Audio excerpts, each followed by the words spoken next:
आज हम मैथ्स के एमपी बोर्ड के क्लास 10th के जो मैथ्स का स्टैंडर्ड का पेपर है उसको आज हम सॉल्व करने वाले हैं। तो आपका स्वागत है एफडब्ल्यू कोचिंग क्लासेस के यूट्यूब चैनल पर। आप हमसे जुड़े रहिए। अब हमारी जो वीडियो है वो रेगुलर आते रहेगी। क्लास 10th के बच्चों के लिए हमने सोचा है कि इस बार रेगुलर 5 से जो 6 सेट हैं सैम्पल पेपर के, जो भी सैम्पल पेपर हैं वो हम उनको सॉल्व करवाने की कोशिश करेंगे, जिससे कि उनका स्कोर अपने एग्ज़ाम में अच्छा हो सके। ठीक है, तो चलिए हम सॉल्व करना शुरू करते हैं हमारा सैम्पल पेपर। जो हमारा पहला क्वेश्चन जो हमको दिया गया था कि यदि द्विघात बहुपद के शून्यक -3 तथा 4 हो तो द्विघात बहुपद होगा। तो हमको शून्यक क्या क्या दिए थे? शून्यक जो हमको दिए थे वो दिए थे -3, अब शून्यक का मतलब क्या होता है कि x की वो वैल्यू जिनको रखने पर बहुपद का मान क्या हो जाएगा? 0 हो जाएगा। तो x की जगह पे हम पहले क्या रख के देखेंगे? -3 और 4 x की जगह पे रख कर देखेंगे। तो हम पहले इसको ऑप्शन से करने की कोशिश करेंगे। जो हमको पहला ऑप्शन दिया गया है वो दिया गया है x² -x -12। तो हम इसमें x की जगह -3 रखने की कोशिश करेंगे। -3 का यहाँ पे करना पड़ेगा वर्ग, यहाँ लिखा जाएगा -3 और यहाँ आ जाएगा -12। -3 का वर्ग करेंगे तो ये हो जाएगा +9, माइनस का माइनस में गुणा करेंगे तो ये हो जाएगा +3 और ये हो जाएगा -12। 9 में हम 3 जोड़ेंगे तो ये हो जाएगा 12 और 12 में से हम 12 घटाएंगे तो ये आ जाएगा हमारा 0। तो पहला मान रखने पर तो 0 आ गया। हम इसको x की जगह पे 4 रखने पर चेक करते हैं, देखते हैं इसमें 0 आ पाता है या नहीं। x² -x -12, x की जगह पे हम रख देंगे 4 का वर्ग -4 -12, 4 का वर्ग हो जाएगा हमारा 16 -4 -12, 4 माइनस माइनस यहाँ पे क्या हो जाएगा प्लस, 12 में 4 जोड़ेंगे 16 और आंसर आएगा हमारा माइनस का, क्योंकि बड़ी संख्या जो है हमारी माइनस की है। 16 में से 16 घटाएंगे तो ये आ जाएगा हमारा 0। तो ये दोनों ही बहुपद में हम x की जगह पे -3 और 4 रखने पर हमारा 0 आ गया। मतलब कि जो हमारा पहला ऑप्शन ही है वो इसका सही आंसर हो जाएगा। x² -x -12 इसका बिल्कुल करेक्ट आंसर हो जाएगा। चलिए अब हम देखते हैं क्वेश्चन नंबर 2। हमको दिया है यदि 1/3 वर्ग समीकरण x² + kx - 5/3 बराबर से 0 का एक मूल्य है। हमको एक मूल्य दे रखा है इसका, तो हमको k का मान ज्ञात करना है। हमको क्या समीकरण दे रखा है? x² + kx - 5/3 बराबर से 0 हमको दे रखा है यहाँ पे। ठीक है, इसका एक मूल हमको क्या दे रखा है? एक मूल हमको इसका दे रखा है, एक मूल जो हमको दे रखा है वो दे रखा है 1/3।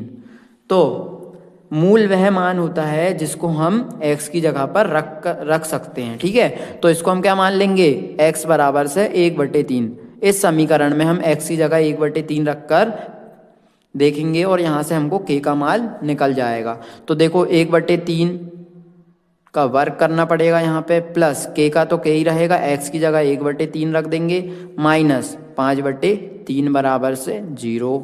ठीक है, 1/3 1 का वर्ग करेंगे 1, 3 का वर्ग करेंगे 9, k का 1 में गुणा करेंगे k, 3 एकम यहाँ पे जाएगा 3, -5/3 बराबर से 0। अब यहाँ पर हमको क्या लेना पड़ेगा? एलसीएम आ जाएगा हमारा 3, 3 और 9 का एलसीएम आ जाएगा 9। 9 के पहाड़े में 9 एक बार में आता है तो 1 एकम 1, 3 के पहाड़े में 9 3 बार में आता है तो यहाँ जाएगा 3 के पहाड़े में 9 3 बार में आता है तो यहाँ जाएगा 5 तिया 15 बराबर से 0। ये 9 कहाँ चला जाएगा? ऊपर 0 के साथ गुणा में, तो वो हो जाएगा हमारा 0। यहाँ जाएगा 1 + 3k - 15 बराबर से 0। तो अब 1 और माइनस का 15 प्लस माइनस हमारा क्या हो जाएगा? माइनस, तो यहाँ पे आ जाएगा 3k - 14 बराबर से 0। अब -14 को 0 के उस तरफ ले जाएंगे तो 0 + 14 हो जाएगा यहाँ पे, तो यहाँ जो हो जाएगा 14, 3 के बराबर से 14। तो ये 3 कहाँ चला जाएगा? 14 के नीचे। तो हमारा जो सही आंसर इसका हो जाएगा वो हो जाएगा हमारा बी ऑप्शन। बी ऑप्शन हमको दिया है इसमें 14/3। अब हम देखते हैं question number third. Question number third हमारा क्या बोलता है कि एक्स अक्ष की धनात्मक दिशा में मूल बिंदु से 4 इकाई पर स्थित बिंदु की वाई अक्ष की ऋणात्मक दिशा में मूल बिंदु से 4 इकाई पर स्थित बिंदु से दूरी क्या होगी, ये हमको निकालना है। तो हमारे कितने अक्ष होते हैं? 2 अक्ष होते हैं। एक होता है हमारा एक्स अक्ष, इसको बोला जाता है एक्स अक्ष, और इसको बोला जाता है हमारा वाई अक्ष।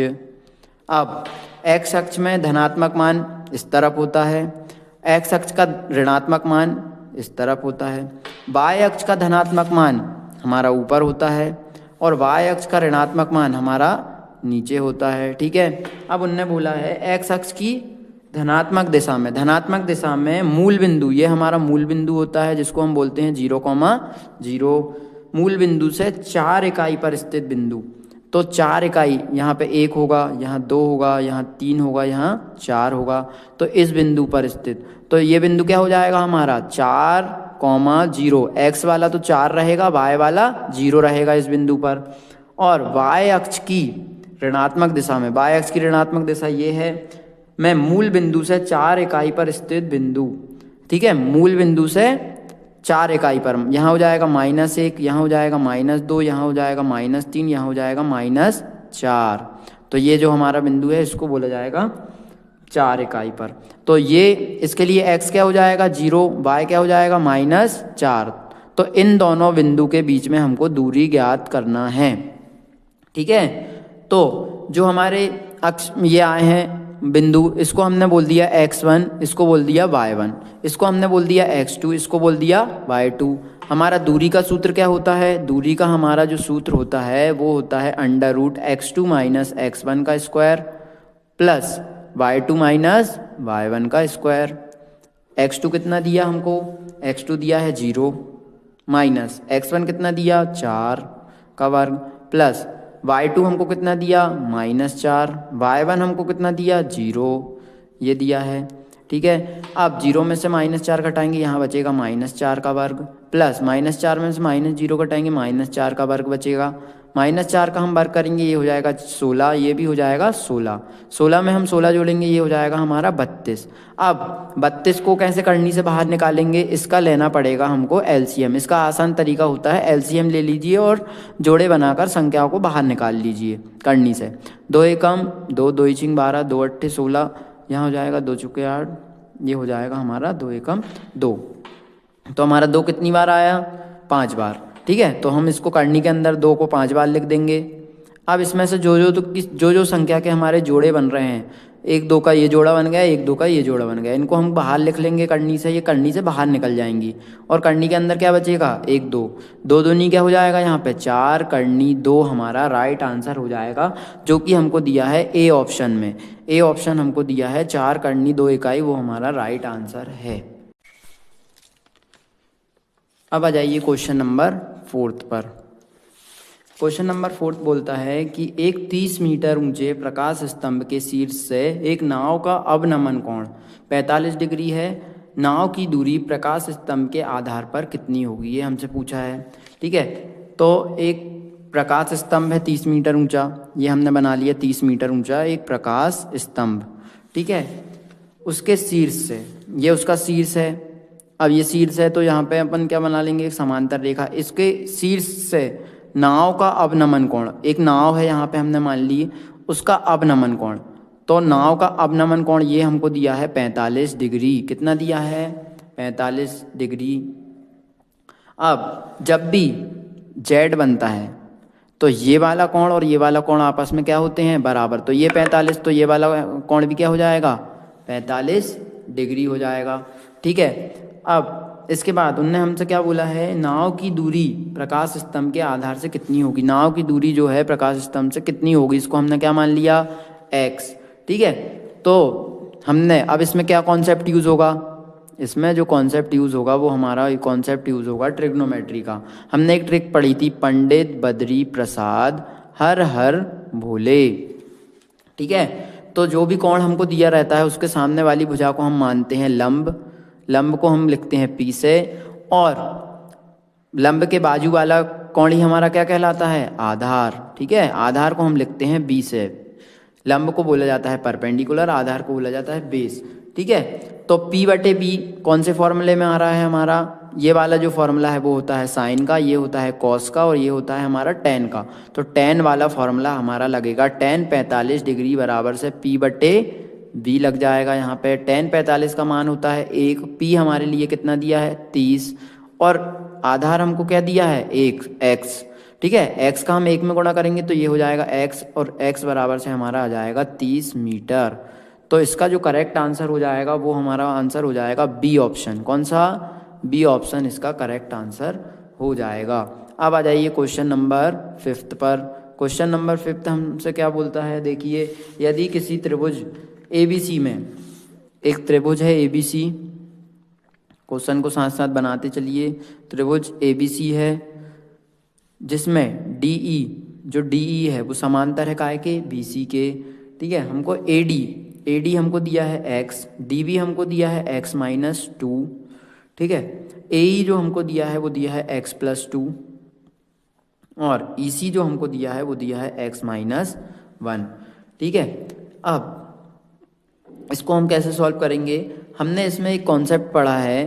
क्या कॉन्सेप्ट है इसका, कि जो हमारा त्रिभुज की भुजाओं का अनुपात होता है वो बराबर होता है AD अनुपात DB, ये वाला अनुपात इससे, और AE अनुपात EC, ये दोनों हमारे अनुपात बराबर होते हैं। AD का मान कितना था x, DB का मान x-2, AE का मान x+2, EC का मान x-1।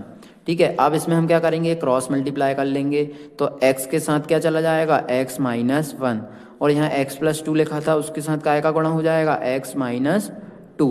अब x का x में गुणा करेंगे x², x का 1 में गुणा करेंगे x हो जाएगा। अब यहाँ पे हमारा कौन सा फॉर्मूला यूज होगा, a+b a-b, वो होता है हमारा a² - b²। एक ही जगह हम क्या लिख देंगे, x का वर्ग माइनस b का वर्ग मतलब 2 का वर्ग, x² - x बराबर से क्या आ जाएगा, x का वर्ग करेंगे तो x का वर्ग, माइनस 2 का वर्ग करेंगे तो 4।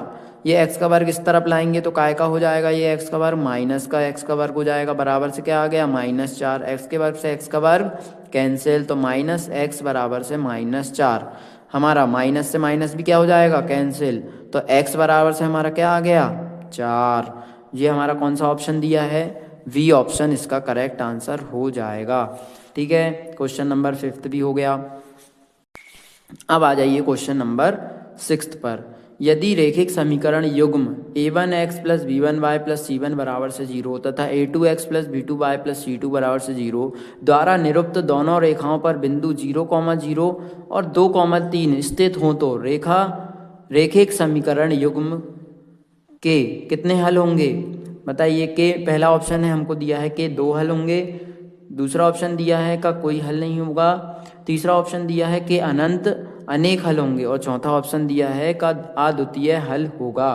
तो इसका आंसर हो जाएगा करेक्ट सी, के अनंत हल होंगे। ठीक है, के अनंत या अनेक हल होंगे।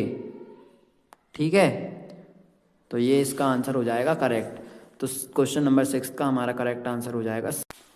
अब आ जाइए क्वेश्चन नंबर 2 पर, रिक्त स्थान भरिए। इसका जो हमारा पहला क्वेश्चन हमको दिया है, उन्होंने पूछा है कि कार्ल फ्रेडरिक गॉस को प्रायः गणितज्ञों का क्या कहा जाता है। तो कार्ल फ्रेडरिक जो हमारा गॉस है उसको गणितज्ञ का प्रिंस या राजकुमार कहा जाता है। क्या कहा जाता है, राजकुमार कहा जाता है, प्रिंस कहा जाता है।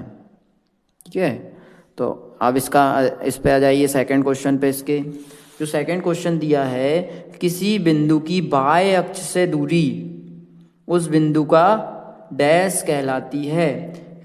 तो ये हमारे 2 अक्ष होते हैं, एक होता है एक्स अक्ष, एक बाएं अक्ष। तो बाएं अक्ष से जितनी भी दूरी हम लेंगे, इस तरफ चाहे इस तरफ, वो क्या कहलाती है हमारी, वो कहलाती है एक्स अक्ष, या फिर क्या कहलाती है, एब्सिसा। क्या कहलाती है, एब्सिसा। ठीक है, तीसरे क्वेश्चन पे आ जाइए। यदि बी स्क्वायर माइनस 4ac बराबर से 0 है तो द्विघात समीकरण ax² plus B X plus C बराबर से 0 के दोनों मूल डैश होते हैं। अब बी स्क्वायर माइनस 4ac बराबर से 0 हो, हमको क्या दिया है, बी स्क्वायर माइनस 4ac बराबर से 0। इसमें जो कॉन्सेप्ट यूज़ होगा वो हमारा कॉन्सेप्ट यूज़ होगा d बराबर से 0। d बराबर से 0 जब होता है तो हमारे दोनों मूल क्या होते हैं, वास्तविक भी होते हैं, वास्तविक के साथ साथ क्या होते हैं, समान भी होते हैं। तो वास्तविक और समान होते हैं, इसका आंसर हो जाएगा वास्तविक और समान। ठीक है, वास्तविक और समान। चौथा क्वेश्चन पे आ जाइए। यदि एक रेखा किसी त्रिभुज की दो भुजाओं को एक ही अनुपात में विभाजित करे तो वह तीसरी भुजा के क्या होती है। ठीक है, यदि किसी त्रिभुज की दो भुजाओं, ये त्रिभुज है हमारा, इसकी कोई भी दो भुजाओं, हमने मान लिया ये दो भुजाएं हैं, इसको एक ही अनुपात में विभाजित करें। ठीक है, इसको एक ही अनुपात में विभाजित कर रही है कोई रेखा, ये हमने ये रेखा बना ली, ये इसको समान अनुपात में विभाजित कर रही है। तो जो ये रेखा हमने बनाई है ये तीसरी भुजा से क्या होगी, समांतर होगी। क्या होगी, हमने पढ़ा है ना त्रिभुज में, तो ये क्या होगी, समांतर। ठीक है, समांतर हो जाएगी ये। पांचवा क्वेश्चन पे आ जाइए।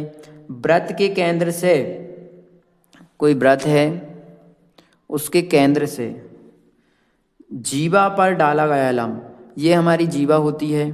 ठीक है, जीवा पर डाला गया लंब, ये लंब है हमारा।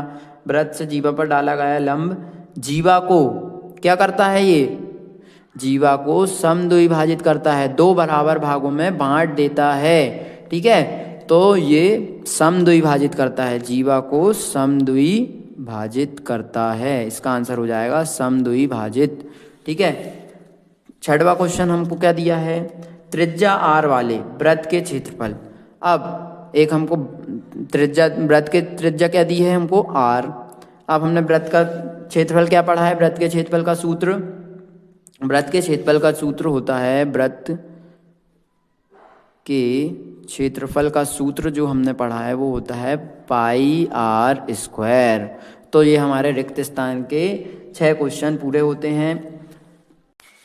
अब आ जाइए क्वेश्चन नंबर 3 पर, जो कि है सत्य और असत्य को बताना है कि दिए गए जो क्वेश्चन है वो सत्य है या फिर असत्य। तो जो 3 का जो हमारा पहला क्वेश्चन है वो बोल रहा है कि संख्याओं में प्रत्येक उभयनिष्ठ अभाज्य गुणनखंड की सबसे छोटी घात का गुणनफल उन संख्याओं का महत्तम समवर्तक होता है। हाँ, बिल्कुल सही बात है। जैसे कि हम कोई संख्या लें, यहाँ पे हमने ले ली 10 और यहाँ पे ले ली 12। ठीक है, 10 और 12। अब 10 का हम जब एलसीएम करते हैं तो 2 पंजे 10, 5 एकम 5। यहाँ पे 12 का जब हम एलसीएम लेते हैं 2 छिंग 12, 2 तिया 6, 3 एकम 3। 10 में 2 की घात क्या आई, 1 और 5 की घात 1। और 12 यहाँ पे जब हम लेते हैं 2 की घात 2 और 3 की घात 1। तो जो सबसे छोटी घात होती है, 2 की घात क्या है दोनों में कॉमन, 2 की घात 1। 2 की घात यहाँ पे 2 थी लेकिन कॉमन क्या है, 2 की घात 1। तो यहाँ पे 2 की घात 1 जो सबसे छोटी घात है वही इसका एचसीएफ कहलाता है, हाईएस्ट कॉमन फैक्टर, महत्तम समवर्तक कहलाता है। तो ये सत्य है पहला ऑप्शन बिल्कुल। ठीक है, अब आ जाइए दूसरे क्वेश्चन पे। स्पर्श बिंदु से होकर जाने वाली त्रिज्या स्पर्श रेखा पर लंब होती है। ठीक है, क्या बोल रहा है क्वेश्चन कि जो हमारा, अब इसमें कौन सा कॉन्सेप्ट यूज़ होगा, देखो सेकंड क्वेश्चन में क्या कॉन्सेप्ट यूज़ होगा। ये हमारा वृत्त है, ठीक है, स्पर्श बिंदु से होकर जाने वाली त्रिज्या। अब ये हमारा कोई वृत्त है, इसका जो केंद्र है ये हमने मान लिया कि ये बाहर कोई बिंदु है P, यहाँ से वो स्पर्श रेखा वृत्त को यहाँ पर Q बिंदु पर स्पर्श कर रहा है। तो यहाँ से जो त्रिज्या बनेगी हमारी यहाँ पे, ठीक है, यहाँ पे जो त्रिज्या स्पर्श बिंदु पर जो त्रिज्या बनेगी वो लंब होती है। क्या यहाँ पे लंब होती है ये दोनों चीज़? हाँ, हमने पढ़ा है कि ये लंब होती है, यहाँ पे 90 डिग्री का कोण बनता है। त्रिज्या और स्पर्श रेखा के मध्य 90 डिग्री का कोण बनता है। तो ये बात भी क्या है, बिल्कुल सत्य है। थर्ड क्वेश्चन पे आ जाइए। थर्ड क्वेश्चन क्या बोलता है, कोण थीटा वाले त्रिज्याखंड के संगत चाप की लंबाई, चाप की लंबाई का सूत्र हमने क्या पढ़ा है, थर्ड क्वेश्चन पे जाइए। चाप की लंबाई का जो सूत्र हमने पढ़ा है वो होता है थीटा बटे 360 इंटू 2πr। हाँ, तो ये इन्होंने भी क्या लिख के दिया है, थीटा बटे 360 इंटू 2πr होता है, यहाँ आर वृत्त की त्रिज्या तथा थीटा केंद्र वाला आंतरिक कोण होता है। बिल्कुल सत्य बात है, ये भी सही है बिल्कुल। चौथा क्वेश्चन पे आ जाइए। अर्धगोले का जो अर्धगोला है हमारा, अर्धगोला कैसा होता है, ये अर्धगोला है हमारा, अर्धगोला, ठीक है। अर्धगोले का संपूर्ण पृष्ठीय क्षेत्रफल, संपूर्ण पृष्ठीय क्षेत्रफल क्या होता है, अब अर्धगोले का वक्र पृष्ठीय क्षेत्रफल होता है 2πr²। वक्र पृष्ठीय क्षेत्रफल पूछेंगे तो 2πr², और संपूर्ण पृष्ठीय क्षेत्रफल पूछेंगे तो वो होता है 3πr²। 3πr² क्यों, क्योंकि एक वृत्त का क्षेत्रफल ये जुड़ जाता है उसमें। तो ये भी बिल्कुल क्या बात है, सत्य बात है, ठीक है। अब आ जाइए पांचवें क्वेश्चन पे। शंकु के आधार की त्रिज्या r, ऊंचाई h की त्रिज्या ऊंचाई l हो तो l² बराबर से r² माइनस h²। अब हमारा शंकु है, शंकु कैसा दिखता है, ये फिफ्थ क्वेश्चन पे आ जाइए हमारे, ये शंकु है हमारा, ठीक है, ये होता है शंकु। शंकु, अब शंकु में होती है एक ऊंचाई, इसको बोल दिया h, केंद्र से ये दूरी ये कहलाती है हमारी त्रिज्या, और ये होती है l, इसको बोला जाता है तिर्यक ऊंचाई। तो यहाँ पे एक समकोण त्रिभुज का निर्माण होता है। यहाँ पे पाइथागोरस थ्योरम से हम लिख सकते हैं l का वर्ग बराबर से h का वर्ग प्लस r का वर्ग, और उन्होंने हमको क्या लिख के दिया है क्वेश्चन में कि l का वर्ग बराबर से r का वर्ग माइनस h का वर्ग। तो ये बिल्कुल क्या हो जाएगी, गलत बात हो जाएगी, तो ये असत्य है। पांचवा क्वेश्चन हमारा असत्य है, ठीक है। छठवें क्वेश्चन पे आ जाइए। छठवा क्वेश्चन हमको बोलता है बिंदु -6,4 एवं 4,6 के मध्य बिंदु के निर्देशांक 0,0 हैं। अब मध्य बिंदु हम कैसे निकालते हैं कोई भी क्वेश्चन के, मध्य बिंदु का सूत्र हमने पढ़ा है, छठवा क्वेश्चन जो है, छठवें क्वेश्चन का हमारा मध्य बिंदु का जो सूत्र होता है, मध्य बिंदु का जो हमारा सूत्र होता है वो होता है x1 प्लस x2/2, ये x वाले कोऑर्डिनेट निकालने के लिए, एक होता है y1 प्लस y2/2। x1 का मान हमको क्या दिया था क्वेश्चन में, x1 का मान जो हमको दिया था -6,4 दिए थे ये, और एक दिया था 4,6। ये x1 मान लेंगे, इसको y1, इसको मान लेंगे x2, इसको मान लेंगे y2। तो -6 प्लस x2 कितना है 4/2, y1 कितना है 4 और y2 कितना है 6/2, प्लस माइनस माइनस हो जाएगा, यहाँ हो जाएगा -2,2, तो ये हो जाएगा 1, और 6 में 4 जोड़ेंगे कितना हो जाएगा 10, 10/2 कितना हो जाएगा हमारा 5। तो सिक्स्थ क्वेश्चन के हमारे निर्देशांक क्या है, -1,5, और उन्होंने हमको क्या बोला था कि उसके निर्देशांक 0,0 हैं। तो 0,0 तो निर्देशांक हमारे मूल बिंदु के होते हैं, तो ये भी क्या हो जाएगा, बिल्कुल असत्य हो जाएगा, ठीक है। तो ये हमारा क्वेश्चन थर्ड भी यहाँ पे होता है खत्म। अब आ जाइए क्वेश्चन नंबर फोर्थ पे। क्वेश्चन नंबर फोर्थ हमको बोल रहा है कि सही जोड़ी बनाना है हमको। तो सही जोड़ी का जो पहला क्वेश्चन हमको दिया है, व्यापक समांतर श्रेणी, समांतर श्रेणी एपी में कोई भी चीज़ कब होगी, जब उनके बीच का अंतर समान होगा।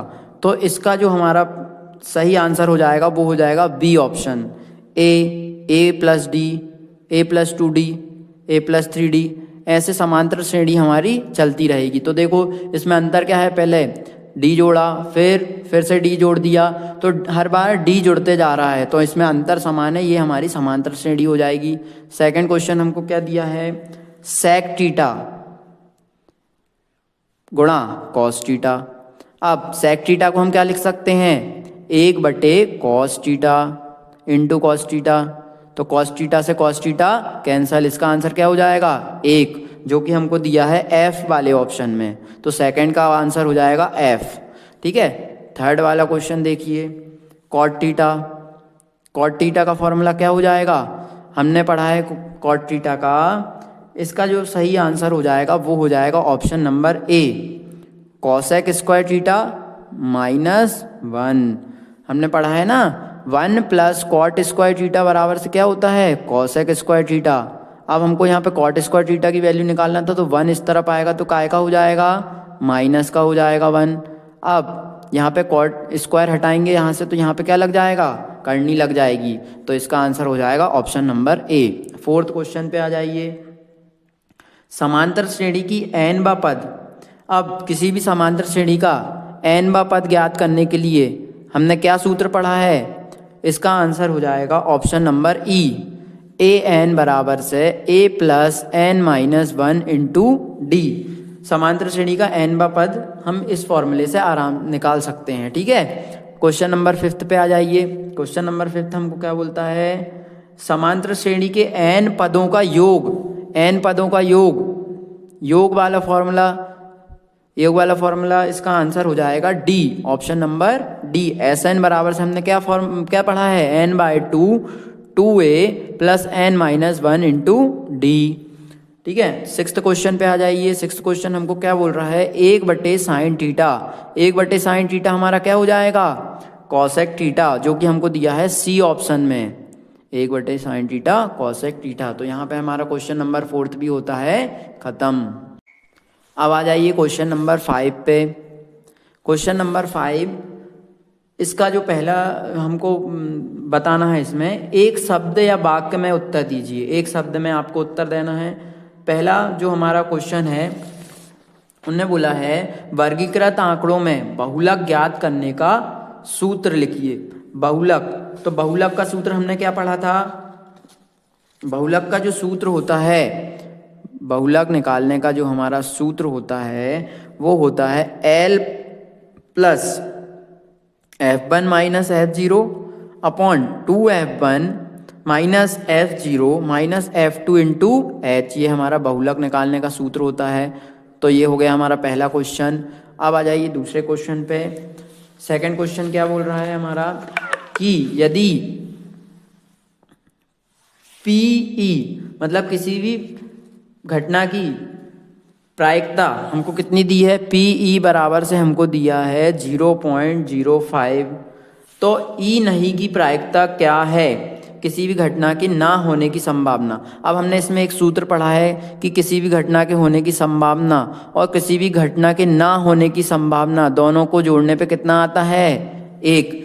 होने की संभावना हमको क्या दिया है 0.05 प्लस ना होने की संभावना हमको ज्ञात करना है बराबर से 1।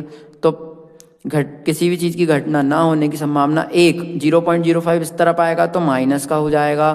तो इसका आंसर क्या हो जाएगा, सही आंसर इसका सही आंसर हो जाएगा 1 में से जब हम 0.05 घटाएंगे तो ये हो जाएगा 10 में से 5 गए 5, यहाँ हो जाएगा 9 और ये हो जाएगा 0.95। क्या हो जाएगा इसका सही आंसर 0.95 सेकेंड का सही आंसर। थर्ड क्वेश्चन पे आ जाइए। थर्ड क्वेश्चन हमारा बोल रहा है कि एक वृत्त की कितनी स्पर्श रेखाएं हो सकती हैं। ये जो हमारा वृत्त है इसकी कितनी स्पर्श रेखाएं हो सकती हैं, इसकी अनंत स्पर्श रेखाएं हो सकती हैं। इस पर बहुत सारे बिंदु होते हैं वृत्त पर हमारे, तो हर बिंदु से एक स्पर्श रेखा गुजर सकती है। तो वृत्त पर अनंत बिंदु होते हैं और अनंत बिंदु पर अनंत स्पर्श रेखाएं खींची जा सकती हैं। तो इसका आंसर क्या हो जाएगा थर्ड का अनंत, ठीक है। चौथा क्वेश्चन पे आ जाइए। चौथा क्वेश्चन हमारा क्या बोल रहा है कि वृत्त के त्रिज्या खंड के क्षेत्रफल का सूत्र ज्ञात कीजिए। ये जो हमारा वृत्त है इस पर त्रिज्या खंड, ये होता है त्रिज्या खंड, ये होता है हमारा एंगल थीटा। तो वृत्त के त्रिज्या खंड का सूत्र हमारा होता है थीटा बटे 360 into pi r square. R यहाँ से लेकर यहाँ तक की जो त्रिज्या है वो होती है आर। तो ये हमारा हो जाएगा चौथे क्वेश्चन का राइट आंसर। पांचवा क्वेश्चन, किसी निश्चित घटना की प्रायिकता कितनी होगी। कोई भी निश्चित घटना है, मतलब हमको पता है कि ये चीज़ें होने ही वाली है, तो उसकी निश्चित घटना की प्रायिकता हमेशा क्या होती है 1 होती है। पांचवे का आंसर हो जाएगा 1। बेलन के आयतन, बेलन का आयतन का सूत्र क्या होता है, बेलन का आयतन हमारा हो जाता है पाई आर स्क्वायर एच। तो ये हमारा होता है क्वेश्चन नंबर 5 यहाँ पे खत्म, ठीक है। अब आ जाइए क्वेश्चन नंबर सिक्स्थ पर। क्वेश्चन नंबर सिक्स्थ हमको क्या बोलता है कि किसी खेल के मैदान के चारों ओर एक वृत्ताकार पथ है। एक वृत्ताकार पथ है, खेल के मैदान के चारों ओर एक वृत्ताकार पथ है। इस मैदान का एक चक्कर लगाने में सोनिया को 36 मिनट लगते हैं। तो सोनिया को हमारे कितने मिनट लगते हैं? सोनिया को लगते हैं 36 मिनट, ठीक है। जबकि इसी मैदान का एक चक्कर लगाने में रवि एक लड़का है, उसको कितने मिनट लगते हैं? 24 मिनट लगते हैं। मान लीजिए वे दोनों एक ही स्थान और एक ही समय पर चलना प्रारंभ करके एक ही दिशा में चलते हैं। मान लीजिए सोनिया और रवि एक ही बिंदु से दौड़ना यहाँ से स्टार्ट करते हैं और दोनों एक ही दिशा में दौड़ना प्रारंभ करते हैं। कितने समय बाद वे पुनः प्रारंभिक स्थान पर मिलेंगे? अब कितने समय बाद वो फिर से यही बिंदु पर वापस मिलेंगे?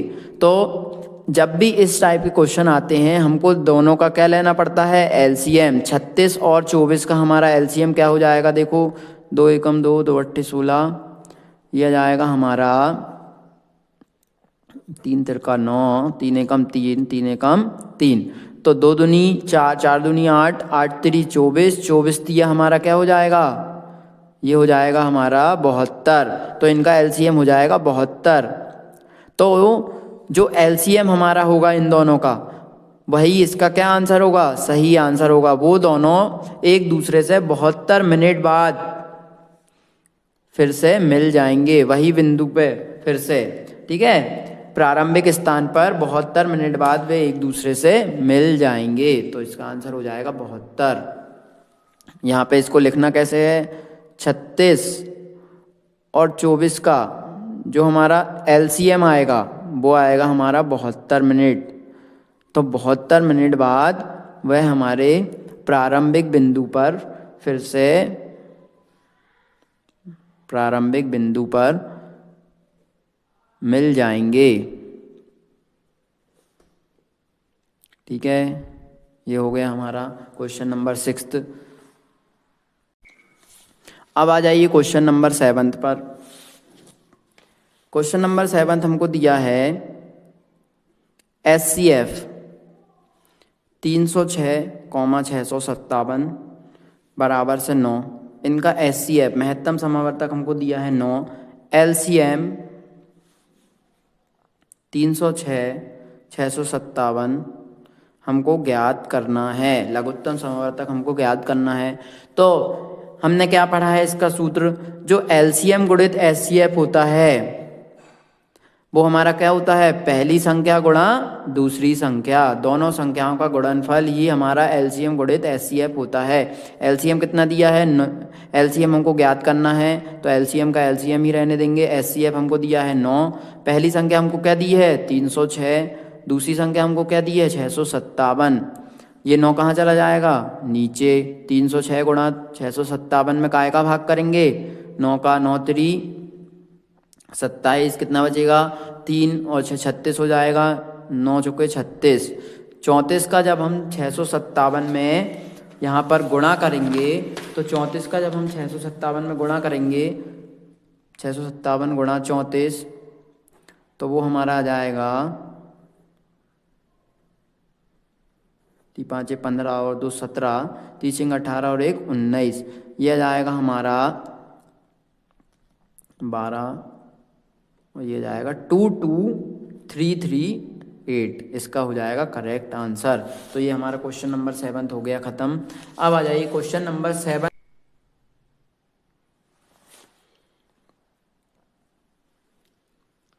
अब आ जाइए क्वेश्चन नंबर 8 पर। क्वेश्चन नंबर जो 8 हमको दिया है x² + 7x + 10, इसके हमको शून्यक ज्ञात करना है। शून्यक, तो शून्यक निकालने की बहुत अच्छी विधि है। जो हमारा मध्य पद है, मध्य बिंदु को तोड़कर हम शून्यक ज्ञात करेंगे।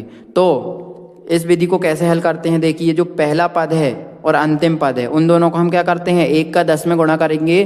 तो गुणा करने पर तो 10 आना चाहिए और प्लस माइनस करने पे कितना आना चाहिए? 7 आना चाहिए। तो 10 को हम ऐसी संख्या 2 सोचेंगे जिनका गुणा करने पर 10 आए और प्लस माइनस करने पे 7। तो 5 दूनी क्या होता है? 10 और इनको जोड़ने पर क्या आता है? 7 आ जाता है। तो एक्स स्क्वायर तो एक्स स्क्वायर ही रहेगा ऐसे ही, इसको हम लिख देंगे प्लस का 5x प्लस का 2x। 7x को हमने तोड़ के क्या लिख दिया, 5x और 2x, और प्लस 10 का प्लस 10। इन दोनों में क्या कॉमन आ जाएगा, x, यहाँ बचेगा x प्लस 5, प्लस इन दोनों में क्या कॉमन आ जाएगा हमारा 2, यहाँ बचेगा x और यहाँ क्या बचेगा 5। एक बार लिख देंगे x प्लस 2 और एक बार लिख देंगे x प्लस 5। तो ये हो गया इसका, ये इसके हो गया गुणनखंड। तो शून्य क्या हो जाएंगे, x बराबर से -2 और x बराबर से -5, ये इसके शून्यक हो जाएंगे 2। ये हो गया हमारा क्वेश्चन नंबर 8। अब आ जाइए क्वेश्चन नंबर 9 पे। क्वेश्चन नंबर 9 हमको क्या बोल रहा है, द्विघात बहुपद 6x स्क्वायर -3 -7x के शून्यक ज्ञात कीजिए। अब इसमें भी वही विधि लगेगी, बस इसमें जो x वाला है वो हमको कहाँ लिख के दिया है, पीछे। पहले इसको हमको सुधारना पड़ेगा। 6x स्क्वायर -7x को इसके पीछे लिखा जाता है और -3 इसका जो रूप होता है वो होता है ax square plus bx plus c। तो ax स्क्वायर के पीछे हमेशा bx वाला लिखा जाता है, इसलिए पहले हमने -7x को आगे किया है ना। तो ये हो गया। अब 6 का हम क्या करेंगे, 3 में गुणा, 6 3 18 प्लस माइनस, गुणा करने पर 18 आना चाहिए माइनस का, और प्लस माइनस करने पे आना चाहिए माइनस का 7। तो बताओ कैसे आएगा, 9 दूनी 18 और 9 में से हम 2 घटाएंगे तो क्या जाएगा 7, और बड़ी संख्या हमको लेना पड़ेगा माइनस की, छोटी संख्या प्लस की, क्योंकि हमको -7 चाहिए। तो 6x स्क्वायर का तो ऐसे ही 7x को हम तोड़ के लिख देंगे -9x और प्लस का 2x, और यहाँ हो जाएगा -3। इन दोनों में क्या कॉमन आ जाएगा, ये दोनों 3 से कट जाएंगे और x कॉमन आ जाएगा 1। 3 के पहाड़े में 6 2 बार में आएगा, 1x बाहर बच गया, मतलब चला गया तो 1 बचेगा अंदर, -3 के पहाड़े में 9 3 बार में और 1x बाहर चला गया तो यहाँ x बाहर चला गया, प्लस इन दोनों में कुछ कॉमन है क्या, नहीं, तो 1 कॉमन ले लेंगे, यहाँ बचेगा 2x -3। एक बार हम लिख देंगे 3x प्लस 1 और एक बार हम लिख देंगे 2x -3। तो x बराबर से यहाँ पे क्या आ जाएगा, x बराबर से -1/3 और यहाँ आ जाएगा x बराबर से 3/2। ये आ गए हमारे 2 शून्यक। ठीक है, ये होता है हमारा क्वेश्चन नंबर 9 यहाँ पे खत्म। अब आ जाइए क्वेश्चन नंबर 10 पर। क्वेश्चन नंबर 10 अब क्या बोल रहा है कि 2 संपूरक कोणों में बड़ा कोण छोटे कोण से 18 डिग्री अधिक है। ठीक है, छोटे कोण से 18 डिग्री अधिक है, तो हम इसमें छोटे कोण को क्या मान लेंगे, छोटा जो कोण है उसको हम मान लेंगे x। क्या मान लेंगे, x। तो जो बड़ा कोण है, बड़ा कोण क्या हो जाएगा, बड़ा कोण छोटे कोण से 18 डिग्री अधिक है, बड़ा कोण x प्लस 18 हो जाएगा, छोटे कोण से 18 डिग्री अधिक है। अब 2 संपूरक कोण का योग क्या होता है, जब 2 संपूरक कोण को आपस में जोड़ा जाता है, संपूरक कोण का योग वो होता है 180। तो x प्लस 18 बराबर से हम क्या रख देंगे 180, है ना। 2 संपूरक कोण का योग 180 होता है। x में x जोड़ेंगे 2x प्लस 18 बराबर से 180। 180 में अब 18 उधर चला जाएगा तो माइनस का हो जाएगा, 18 माइनस करेंगे तो 10 में से 8 गए 2 बचेंगे, 7 में से 1 गए, ये बचेगा अब 6 और 162। अब 2 कहाँ जाएगा, नीचे, 2 आ जाएगा नीचे, तो 2 8 16, 2 एकम 2, x का मान आ जाएगा 81। तो हमको इसमें क्या निकालना था, हमको इसमें x का मान ये आ गया हमारा। तो छोटा कोण क्या हो गया, छोटा कोण हो गया 81 और बड़ा कोण क्या हो गया, बड़ा जो कोण हो गया 81 में हम क्या जोड़ देंगे 18 जोड़ देंगे, 81 में 18 जोड़ेंगे वो कितना हो जाएगा 99 डिग्री। तो ये हमारे दोनों कोण हो गए। ठीक है, तो ये हमारा 10वां क्वेश्चन होता है यहाँ पे सॉल्व। अब आ जाइए क्वेश्चन नंबर 11 पे। क्वेश्चन नंबर 11 क्या बोल रहा है, 0 और 50 के बीच की विषम संख्याओं का योग ज्ञात कीजिए। 0 से लेके 50 के बीच विषम संख्या। अब 0 से लेके 50 के बीच विषम संख्या कौन कौन सी है, विषम संख्या वह संख्या होती है जो 2 से विभाजित ना हो। ठीक है, जैसे कि हमारा पहला विषम संख्या है 1, फिर होगी 3, फिर होगी 5, फिर होगी 7, फिर 9, ऐसे चलती जाएगी। क्या 50 एक विषम संख्या है, नहीं, वो 2 से विभाजित हो जाती है। तो 50 से पहले विषम संख्या हो जाएगी हमारी 49, ठीक है। तो ये हमारी क्या बन गई, एक समांतर श्रेणी। देखो ए का मान क्या दिया है यहाँ पे 1, डी का मान क्या हो जाएगा A2 माइनस A1, 3 में से 1 घटाएंगे कितना बचेगा 5, 3 में से 1 घटाएंगे यहाँ पे बचेगा 2। ठीक है, इसके बाद अंतिम पद हमको क्या दिया है, अंतिम पद हमको दिया है 49। क्या दिया है 49। अब इसमें हमको पदों की संख्या भी नहीं पता है और हमको इन पदों का योग भी ज्ञात करना है, दोनों चीज। तो पहले हम क्या का सूत्र लगाएंगे, ए एन का सूत्र लगाएंगे। ए एन का सूत्र होता है a plus n minus 1 into d. A n हमको दिया है 49, पहला पद हमको 1 दिया है, एन हमको नहीं पता, डी हम निकाल लेंगे, ये आ जाएगा डी का मान 2। 49 प्लस का 1 इस तरफ आएगा तो माइनस का 1 हो जाएगा, यहाँ बचेगा एन माइनस 1 गुणा 2। 49 में 1 घटाएंगे 48, ये गुणा का 2 नीचे आ जाएगा भाग में, तो ये हो जाएगा 24। अब माइनस का 1 उस तरफ आएगा तो काय का हो जाएगा प्लस का 1, तो ये हो जाएगा हमारा 25। एन का मान क्या आ गया 25। तो कुल इसमें कितने पद हैं 25 पद हैं। अब इनका योग ज्ञात करना है हमको, तो योग ज्ञात करने के लिए हम सूत्र कौन सा लगाएंगे, सूत्र लगाएंगे एस एन बराबर से n/2 2a plus n minus 1 into d. ठीक है, एन कितना है हमारा, एन आ गया था हमारा कितना, एन हमारा आया था 25, ए हमको दिया था 1 प्लस एन आ गया हमारा 25 माइनस 1, डी हमको दिया था 2। 25/2, 2 एकम 2, 25 में से 1 गए 24, 24 का 2 में गुणा करेंगे 25/2, 2 प्लस 24 का 2 में गुणा करेंगे ये हो जाएगा 48, 48 में 2 जोड़ेंगे हमारा हो जाएगा 50, 50 में 2 का भाग करेंगे 25, 25 का 25 में गुणा करेंगे ये हमारा हो जाएगा 625। तो इन सभी पदों का योग क्या हो जाएगा 625, ये हमारा हो जाएगा सही आंसर।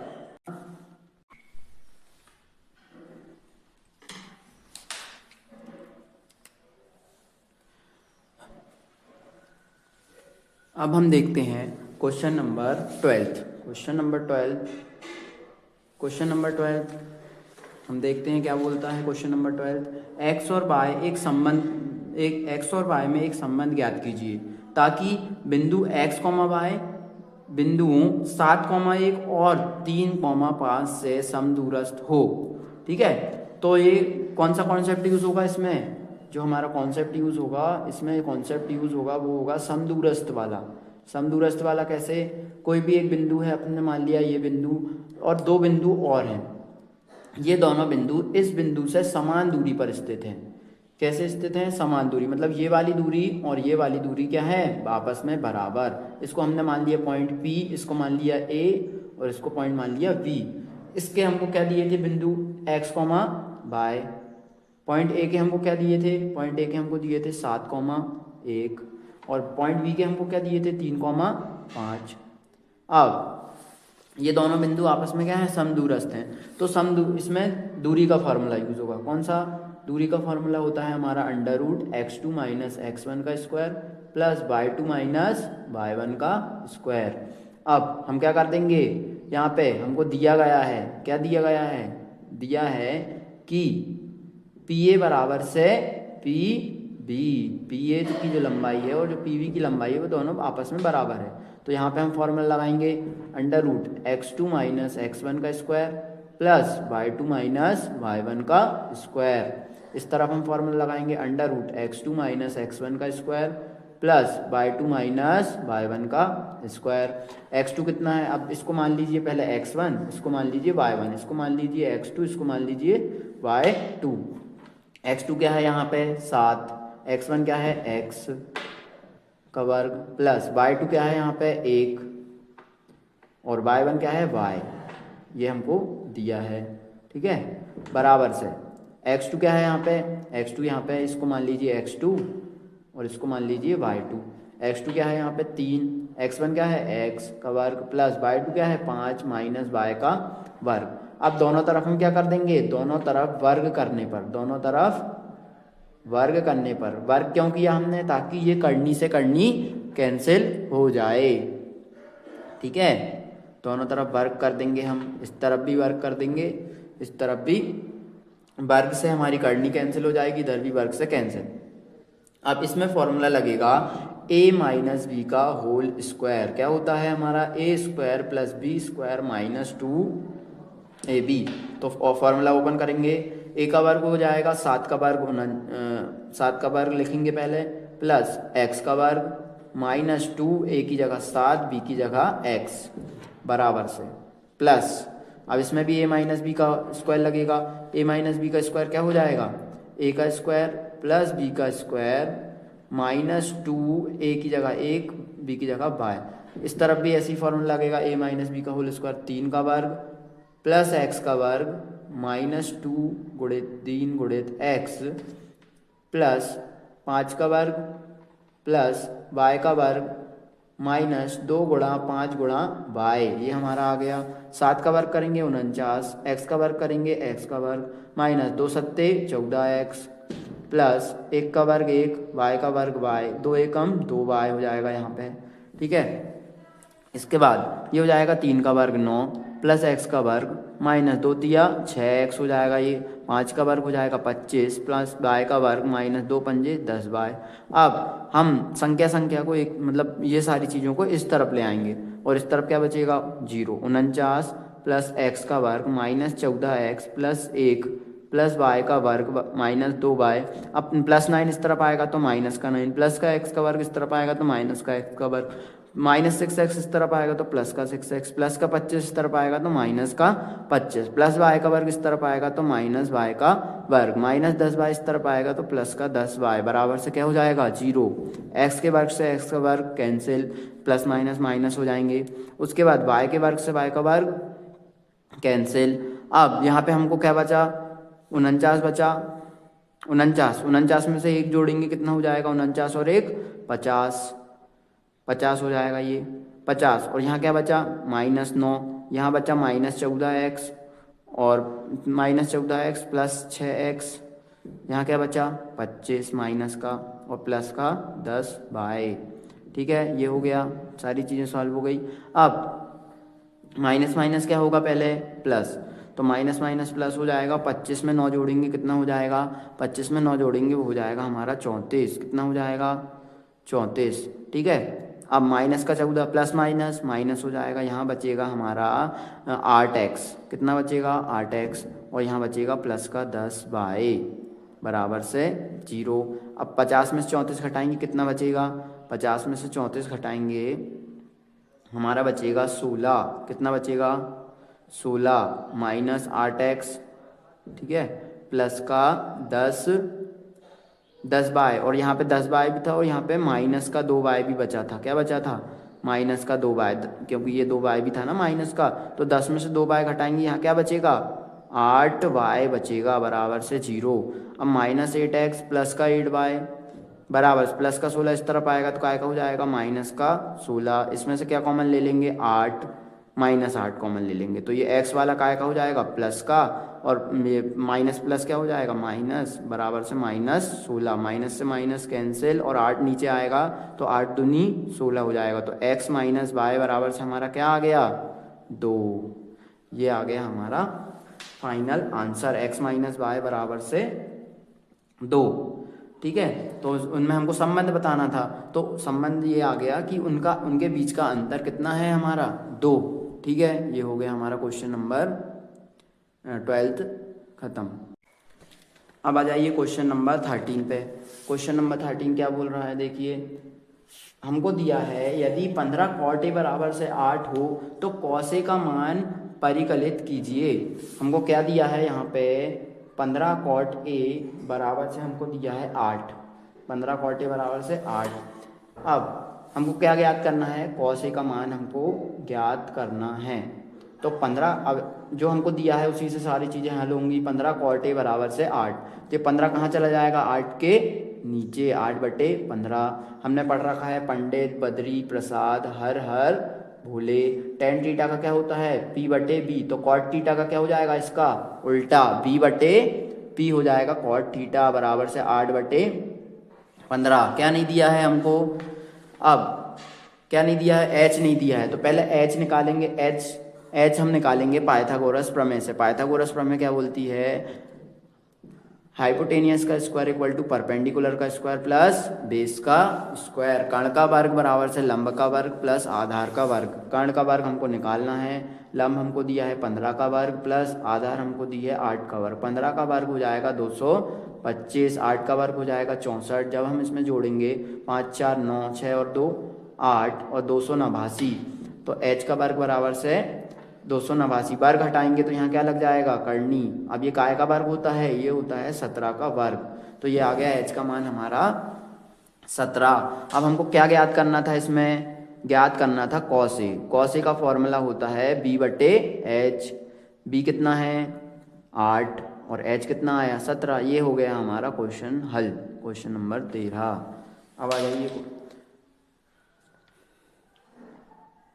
अब आ जाइए क्वेश्चन नंबर 14 पे। ठीक है, क्वेश्चन नंबर 14 क्या बोलता है कि यदि एक बिंदु P से O केंद्र वाले किसी वृत्त पर PA PB स्पर्श रेखाएं परस्पर 80 डिग्री के कोण पर झुकी हों तो POA का मान ज्ञात कीजिए। अब केंद्र O वाला वृत्त है, पहले अपन एक वृत्त बनाएंगे जिसका केंद्र O है। ठीक है, अब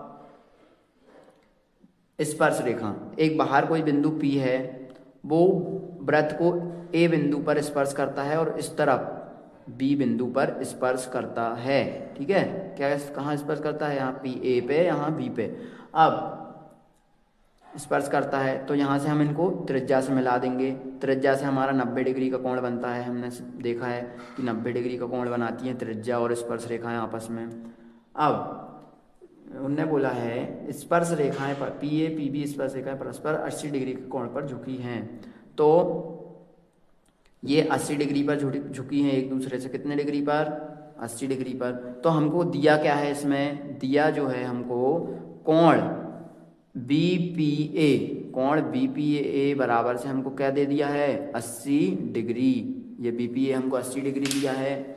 हमको क्या ज्ञात करना है, POA ये वाला कोण हमको निकालना है। तो पहले हम ये पूरा कोण निकाल लेंगे और उसका आधा कर देंगे, क्योंकि ये क्या है समद्विभाजित कर रही है, रेखा इन दोनों कोणों को समद्विभाजित कर रही है। ठीक है, तो पहले हमको निकालना क्या रहेगा, हमने एक प्रमेय पढ़ रखी है कि BPA प्लस AOB ये दोनों कोणों का योग 180 के बराबर होता है। तो हल देखिए, हमने क्या पढ़ रखा है, कोण APB या BPA प्लस AOB बराबर से क्या हो जाएगा 180।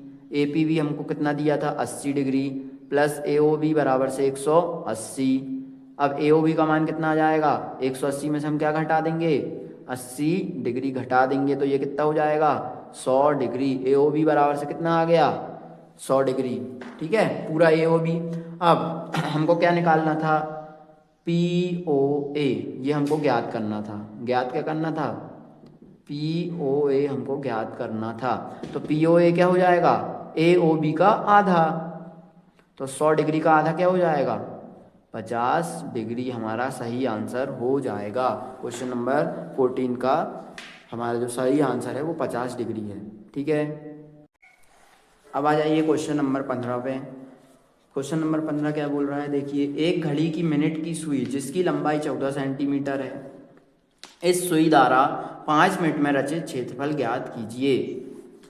अब ये हमारी घड़ी है, ठीक है, ये हमारी घड़ी है। मान लो अभी मिनट की सुई कितने पे है 12 पे। अब मिनट की सुई कितने 5 मिनट बाद कितने पे आ जाएगी 1 पे। तो इसके द्वारा रचित जो क्षेत्रफल होगा ये क्या बन गया, एक त्रिज्या खंड। ठीक है, इस त्रिज्या खंड का हमको क्षेत्रफल ज्ञात करना है।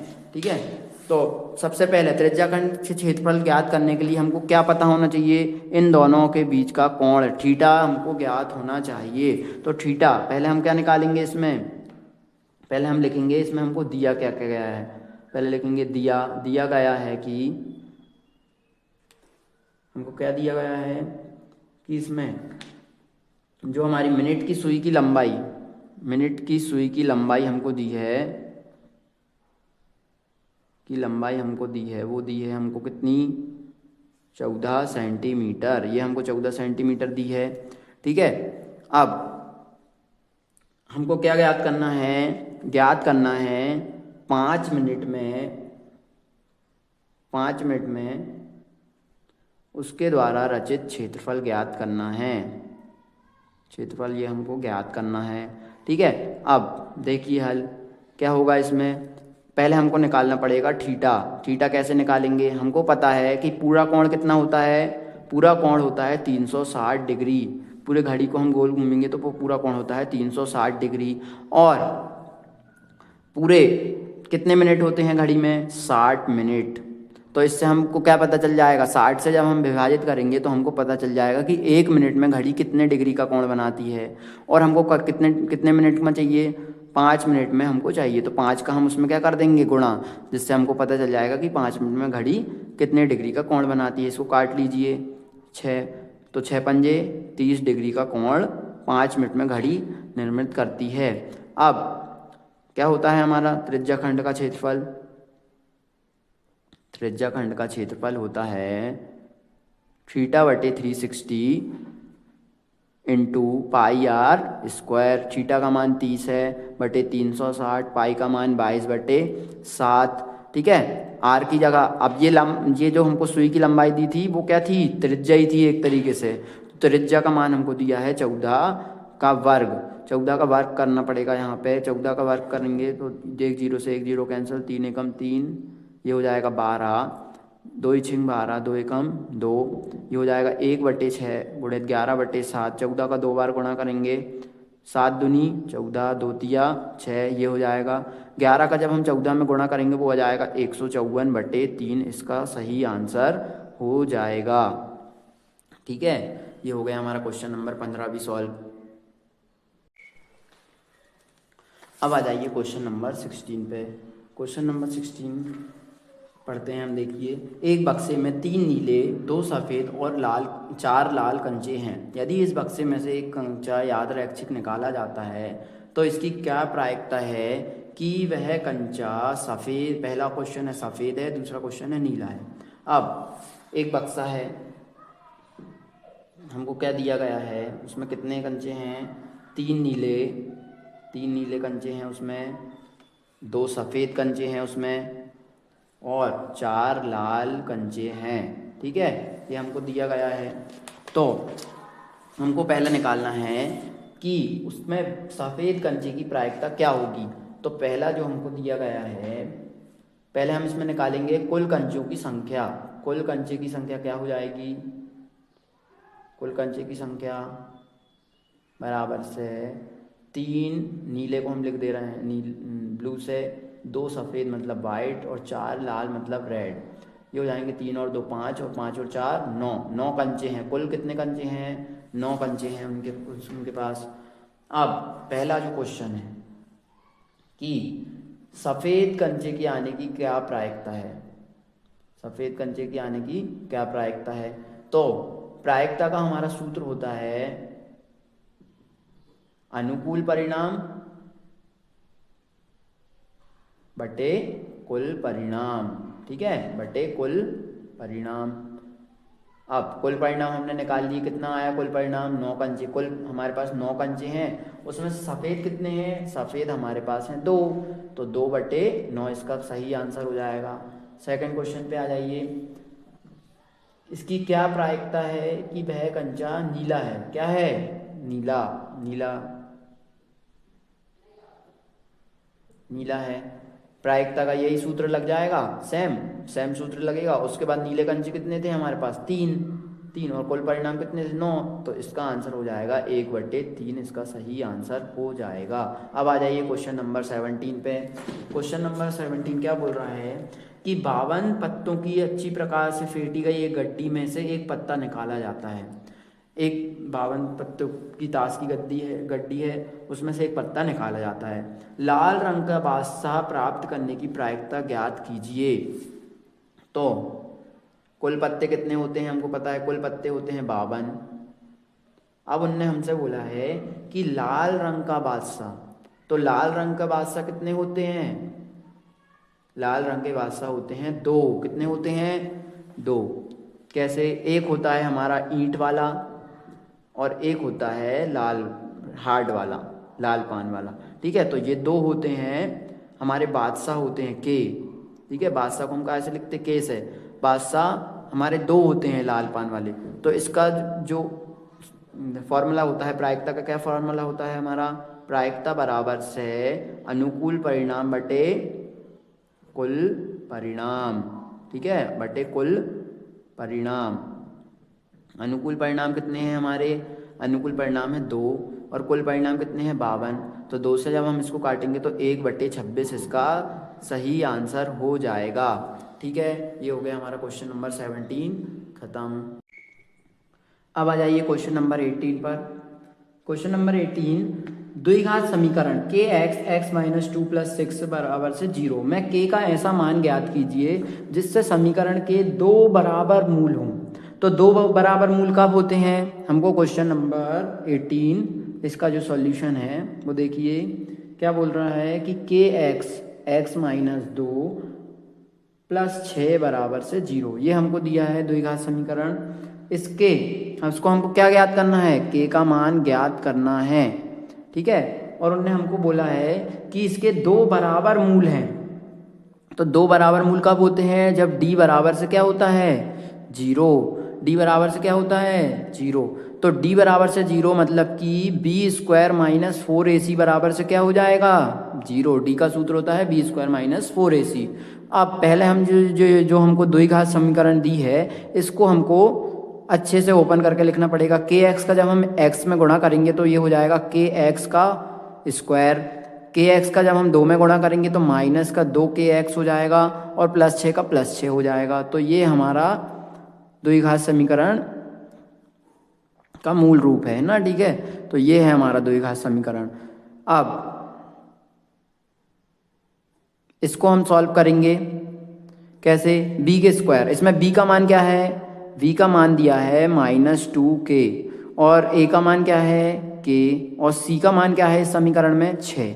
अब इसमें हम रख देंगे -2k का वर्ग करना पड़ेगा 4, a की जगह क्या लिखना पड़ेगा? k और c की जगह क्या लिखना पड़ेगा? 6 बराबर से 0। -2 का वर्ग करेंगे तो प्लस का 4 और k का वर्ग करेंगे तो k स्क्वायर माइनस 4 का 6 में गुणा करेंगे 4 6 24 के हो जाएगा यहाँ पे बराबर से 0। दोनों में क्या कॉमन है? ये दोनों 4 से कट जाएंगे और के भी कॉमन है। तो 4 के हम क्या ले लेंगे? बाहर। यहाँ क्या बचेगा? एक के बच जाएगा। 4 के पहाड़े में 24 6 बार में और के बाहर चला गया बराबर से ये 4 के कहाँ चला जाएगा? 0 के नीचे। 0 के नीचे कोई भी चीज़ जाती है, किसी भी संख्या को 0 को किसी भी संख्या से विभाजित किया जाए तो क्या आता है? 0। तो k -6 बराबर से क्या जाएगा? 0। -6 जब उस तरफ जाएगा तो काय का हो जाएगा? प्लस का 6। तो k बराबर से हमारा आ जाएगा 6। ये हो गया हमारा 18वां क्वेश्चन का हल। अब आ जाइए क्वेश्चन नंबर 19 पे। क्वेश्चन नंबर 19, एक चतुर्भुज ABCD के विकर्ण परस्पर बिंदु O पर इस प्रकार प्रतिच्छेद करते हैं कि AO बटे BO बराबर से CO बटे DO। दर्शाइए कि ABCD एक समलंब है। देखिए हमको क्या दिया है? चतुर्भुज है, एक ABCD चतुर्भुज है। दिया क्या है? ABCD एक चतुर्भुज है। क्या दिया है? चतुर्भुज है। अब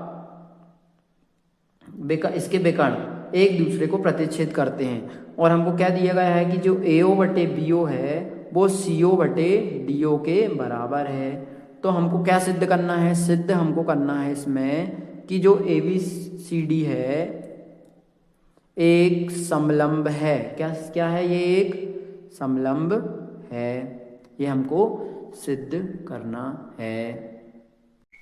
अब पहले हम इसका बनाएंगे चित्र इसका बनेगा,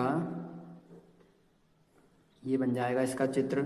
इसको नाम दे दिया A, इसको नाम दे दिया B, इसको नाम दे दिया C और इसको नाम दे दिया D। इनके विकर्ण एक दूसरे को O पर समद्विभाजित करते हैं। हमको AO और BO यहाँ पे ये बराबर इनका अनुपात और CO और DO का अनुपात हमको यहाँ पे बराबर दिया है। ये हमको बराबर दिया है यहाँ पे, ठीक है। अब हमको इसमें एक चीज़ का निर्माण करना पड़ेगा। क्या करना पड़ेगा? निर्माण करना पड़ेगा, सिद्ध करना है हमको। ये एक समलंब चतुर्भुज है। समलंब चतुर्भुज में क्या सिद्ध करना पड़ता है? कि जो हमारी ए बी भुजा है और सी डी भुजा है आपस में क्या है, एक दूसरे के समांतर हैं। तो हम बोल देंगे कि ये क्या है, एक समलंब चतुर्भुज है। तो हमको आमने सामने वाली भुजाओं को समांतर सिद्ध करना पड़ेगा। तो इसमें हमको पहले करना पड़ेगा निर्माण। हम यहाँ से एक निर्माण करेंगे, ओ से लेके ई, एक बिंदु ई तक एक रेखा खींचेंगे जो कि ओ ई ए बी के क्या होगी, समांतर होगी। एक रेखा का निर्माण करेंगे, एक रेखा का निर्माण करेंगे जो कि क्या होगी, समांतर होगी। ओ ई समांतर होगी ए बी के, ठीक है। तो ओ ई समांतर हो जाएगी ए बी के। अब हमने पढ़ा है जब भी दो रेखाएं समांतर होती हैं, जब भी दो रेखाएं समांतर होती हैं, अब हमको लेना पड़ेगा इसमें त्रिभुज ए बी सी। कौन सा त्रिभुज, त्रिभुज ए बी और सी। त्रिभुज ए बी सी इसको हम अलग बना लेंगे। ये वाला त्रिभुज हमने लिया है ए बी सी, ठीक है। अब यहाँ पे हमारा ओ बिंदु था और यहाँ पे ई बिंदु था। तो हमने क्या पढ़ा है प्रमेय से कि जब भी दो रेखाएं आपस में समांतर होती हैं तो ओ ए अनुपात ओ बी और ए ई अनुपात ई सी आपस में क्या होते हैं, बराबर होते हैं, ठीक है। तो इसको नाम हमने गलत नाम दे दिया था, ये सी था, ये ए था और ये हमारा बी था, ठीक है। उसी के हिसाब से बनाना पड़ेगा ना, ये सी था, ये ए था और ये बी था और ये ओ था और ये ई था, ठीक है। तो इनका अनुपात आपस में क्या होगा, बराबर। ओ ए अनुपात ओ सी बराबर से बी ई अनुपात ई सी या सी ई, ठीक है। ये हो जाएगा। किस प्रमेय से बोल सकते हैं हम, ये होती है हमारी, हमने पढ़ी थी ना मूल समानुपाती प्रमेय। समानुपाती होते हैं इनका आपस में, ये समानुपाती होते हैं मूल समानुपाती प्रमेय से। ये बटे ये बराबर से ये बटे ये, ठीक है। ये प्रमेय हमेशा याद रखना, इससे बहुत क्वेश्चन सॉल्व होंगे। तो ये प्रमेय हमको याद रखना है। लेकिन हमको उनने क्या दिया था, हमको उनने लिख के दिया था कि ओ ए, ये ओ ए है, ओ ए,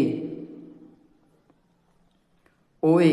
अब ओ सी को हम नीचे ले जाएंगे, ओ ए बटे ओ सी बराबर से हमको क्या लिख के दिया था उसने, ओ बी को ऊपर ले जाएंगे, ओ बी बटे ओ डी। ये हमको उनने लिख के दिया था। इसको मान लेंगे हम हमारा पहला समीकरण, इसको मान लेंगे हम हमारा दूसरा समीकरण, ठीक है। अब आगे की प्रोसेस अगले पेज पर करते हैं, ठीक है। पिछले पेज पे हमको जो मिला था वो हम फिर से इसमें लिख लेते हैं।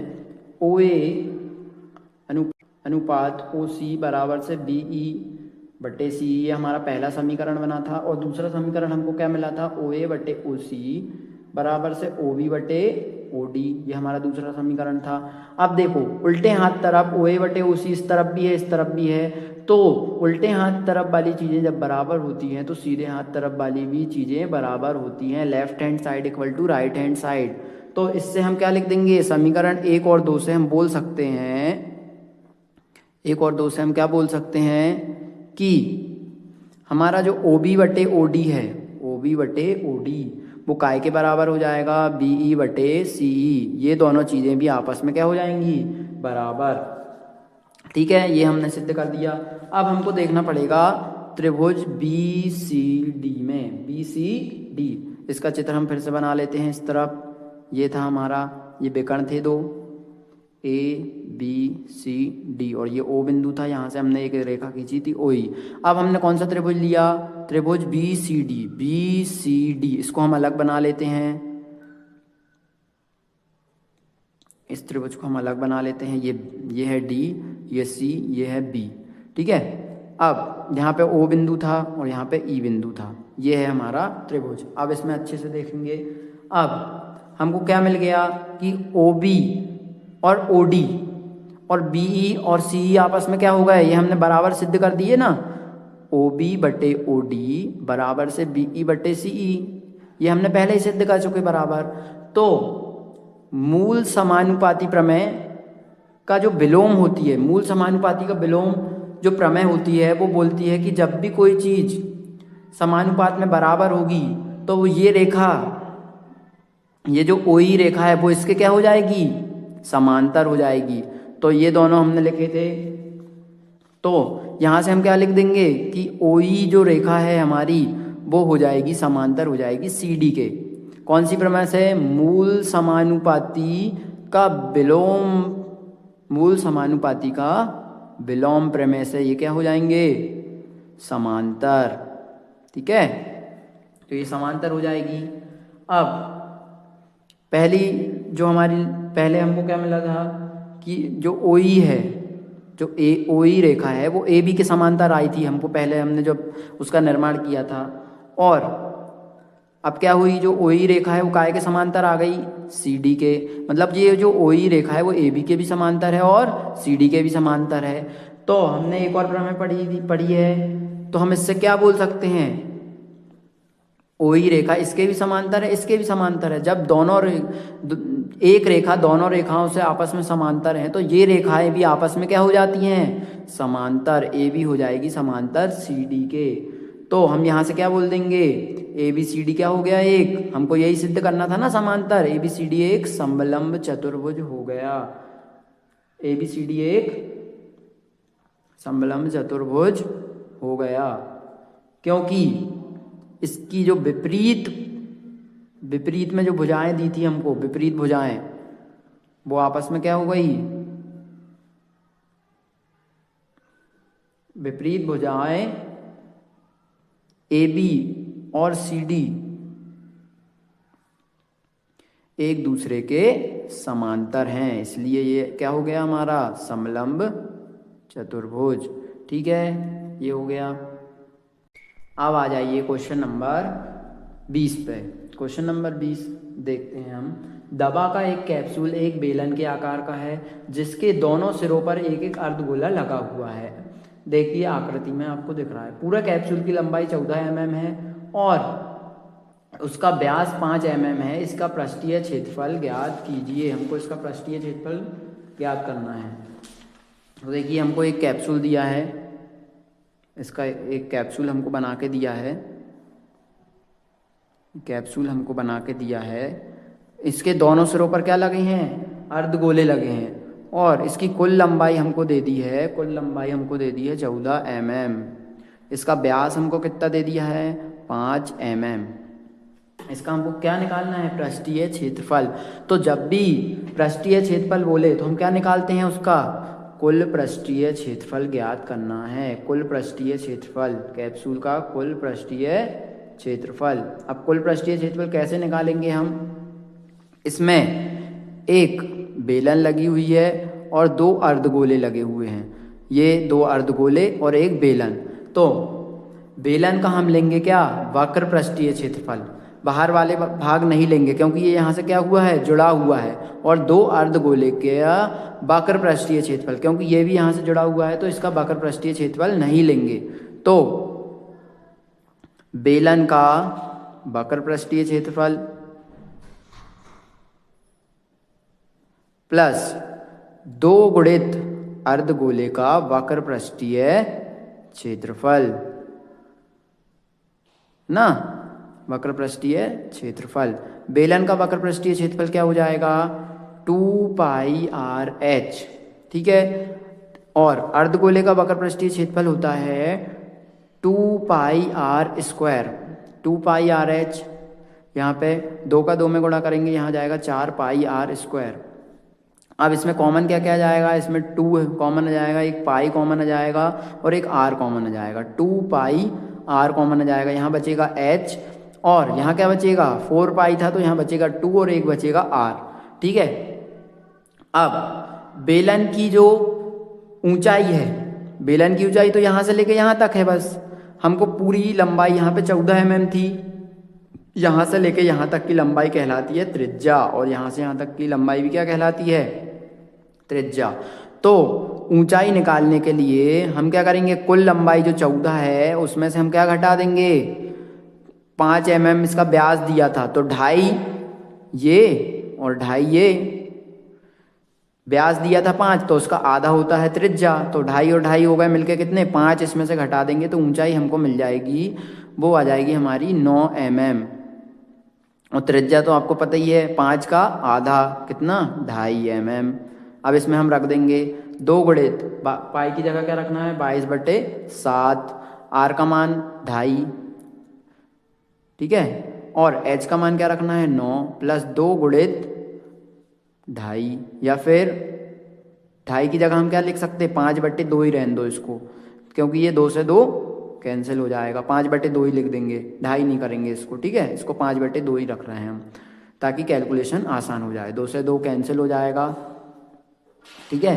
अब 5 में हम 9 जोड़ेंगे कितना हो जाएगा, 5 में हम 9 जोड़ेंगे वो हो जाएगा हमारा 14, 7 दूनी 14, तो 22, 5 दूनी 10, तो ये हो जाएगा हमारा 220 मिलीमीटर स्क्वायर, इसका क्षेत्रफल हो जाएगा 220 मिलीमीटर स्क्वायर। अब आ जाइए क्वेश्चन नंबर 21 पे। समीकरण x माइनस वाई प्लस 1 बराबर से 0 और 3x plus 2y minus 12 equal to 0 का ग्राफ खींचिए। x अक्ष और इन रेखाओं से बने त्रिभुज के शीर्ष के निर्देशांक ज्ञात कीजिए और त्रिभुजाकार पटल को छायांकित कीजिए। हमको दो समीकरण दिए हैं, दो समीकरण हमको क्या दिए हैं, एक समीकरण दिया है x minus y plus 1 equal to 0, ये पहला समीकरण है हमारा, और दूसरा समीकरण हमको दिया है 3x plus 2y minus 12 equal to 0, ये हमारा दूसरा समीकरण है। अब जो हमारा पहला समीकरण है, पहले हम इसमें से दो मान निकालेंगे, दो बिंदु निकालेंगे x और y इसमें से, फिर उसमें रख के देखेंगे। तो जो समीकरण 1 है, समीकरण 1 को हम पहले हल करेंगे समीकरण 1 से। समीकरण 1 हमको दिया है x minus y plus 1 equal to 0। अब सबसे पहले इसमें हम क्या करेंगे, x बराबर से 0 रखने पर हमको क्या मिलेगा, 0 रख देंगे x की जगह, 0 minus y plus 1 equal to 0, 0 घटाएंगे माइनस वाई, और प्लस 1 इस तरफ आएगा तो काय का हो जाएगा -1, तो y बराबर से क्या आ गया 1, ये हमने रख दिया 1। और अब इसमें हम क्या रख देंगे, यही समीकरण में y बराबर से 0 रखने पर, तो y 0 रख देंगे तो x minus 0 plus 1 equal to 0, तो x प्लस 1 इक्वल टू 0, तो x बराबर से क्या जाएगा -1। ये आ गए हमारे दो बिंदु। तो इसका हम क्या बना लेंगे, टेबल बना लेंगे इसका, एक x अक्ष और y अक्ष वाला। x वाला पहला बिंदु हमने 0 रखा था, y वाला हमको मिला था 1, और x वाला हमने इसमें रखा -1, और पहले y वाला हमने 0 रखा था तो x वाला हमको -1 मिल गया था, ठीक है। ये आ गए हमारे। अब दूसरा समीकरण हल करने पर, जो दूसरा समीकरण 2 से हमको क्या मिलेगा, देखो समीकरण 2 से, समीकरण 2 हमको दिया था 3x plus 2y minus 12 equal to 0। तो पहले समीकरण 2 में x बराबर से 0 रखने पर हमको क्या मिलता है, तो 3 गुणित 0 plus 2y minus 12 equal to 0, 0 आ जाएगा यहाँ, 2y माइनस 12 इक्वल टू 0, तो 2y माइनस 12 उस तरफ जाएगा तो प्लस का 12, तो y बराबर से 12/2, तो y का मान क्या आ गया 6 आ गया।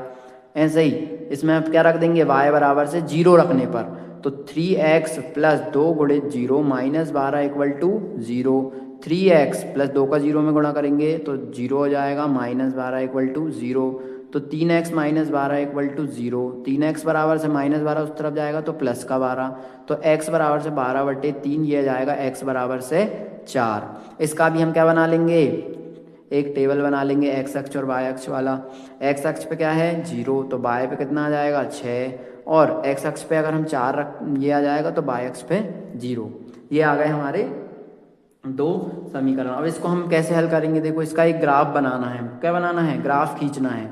तो ये हो गया हमारा y अक्ष और ये हो गया हमारा x अक्ष, ठीक है, ये y अक्ष ये x अक्ष। यहाँ लिख लेंगे 0, 1, 2, 3, 4, 5, 6, 7 ऐसे बना लेंगे, ठीक है, -1, -2, -3, -4, -5, -6, -7, ये -1, -2, -3, -4, -5, -6, -7। माइनस वाले की हमको ज़रूरत सिर्फ यहाँ पे पड़ेगी -1 के लिए, बाकी तो कहीं माइनस की ज़रूरत पड़ेगी नहीं। यहाँ जाएगा 1, 2, 3, 4, 5, 6, 7, ये ओरिजिन है, ठीक है, मूल बिंदु 0,0 इसको ही बोला जाता है। अब पहला समीकरण हम बनाने की कोशिश करेंगे। जब x 0 है तो y कितना है 1, ये है हमारा, तो x 0 y 0 ये वाला बिंदु आ जाएगा हमारा 0,1। अब जब हम x वाला हमारा -1 है और y वाला क्या है 0, तो एक बिंदु हमारा ये आ जाएगा, तो x वाला -1 और y वाला 0, तो ये बन जाएगा हमारा एक, ये लाइन हम यहाँ से एक लाइन खींच देंगे सीधी, ठीक है, ये लाइन खींच दी। अब ये वाली कौन सी रेखा है हमारी, x - y + 1 = 0, ये वाली रेखा है। अब ये वाले समीकरण की बनाएंगे हम। पहला है x = 0 और y = 6, x 0 है और y क्या है, y ये है प्लस वाला, तो y हमारा 6 है, ये वाला बिंदु आ गया एक, और x 4 है और y 0, तो ये है हमारा 0,6 और ये है हमारा 4,0, ये यहाँ से एक लाइन खींच देंगे हम, ये बन जाएगी हमारी एक लाइन। तो ये वाली लाइन कौन सी है, 3x + 2y - 12, ये वाली लाइन है ये हमारी, ठीक है। अब उनने क्या बोला था कि जो त्रिभुज बनेगा उसको हमको क्या करना है, त्रिभुजाकार पटल को छायांकित भी करना है। तो ये त्रिभुजाकार पटल बन गई, ये त्रिभुज बन गया एक, इसको हमने क्या कर दिया, छायांकित कर दिया। छायांकित मतलब इसमें पेंसिल से आप कलर कर दीजिएगा हल्का हल्का, तो ये छायांकित भाग हो जाएगा। तो ये हमारा हो गया क्वेश्चन नंबर 21 का हल। अब आ जाइए क्वेश्चन नंबर 22 पे। क्वेश्चन नंबर 22, 7 मीटर ऊंचे भवन के शिखर से एक केबल टावर के शिखर का उन्नयन कोण 60 डिग्री है और इसके पाद का अवनमन कोण 45 डिग्री है।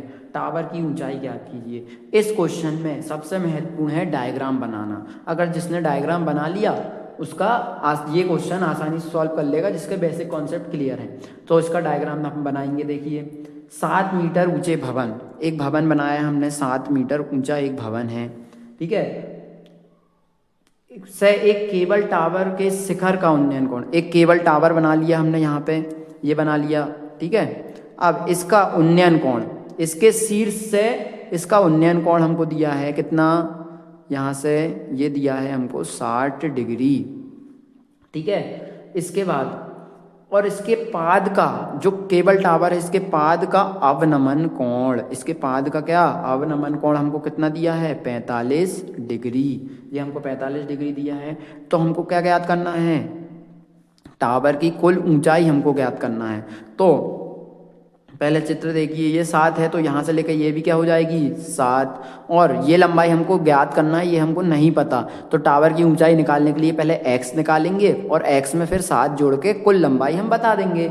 ये भी नहीं, ये x मान लेंगे, इसको हम मान लेंगे y, तो ये y, तो ये भी, ये लंबाई भी क्या हो जाएगी y।